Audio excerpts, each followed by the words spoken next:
دوستان عزیز مرا با سوی عینی ما گرفتیم اینا در پریوال کم برف برین بانوی دوستان خوابید شاه یا در شاخو و در کمگی مکسر خدیم عینی رفتیم عینی من چو پریوال برف بویدم. سلام علیکم دوستان عزیز، عین حال مجتوری که گفتیم در سفر در راه هستیم اومدیم عینی در رسیم عزیز. من اینجا در همراه دوستو هی اونجا در مهمانخانه صبح داشته گردن قابل جان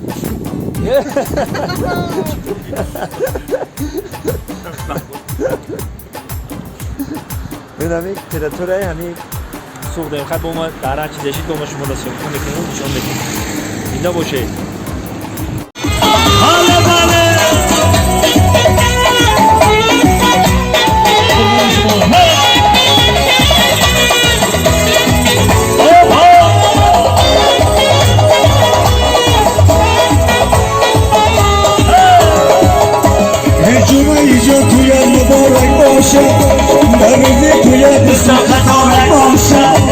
تو گفتم بی توی با دوست نکنم یعنی توی کی با دوست مبارک باشه.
Mira,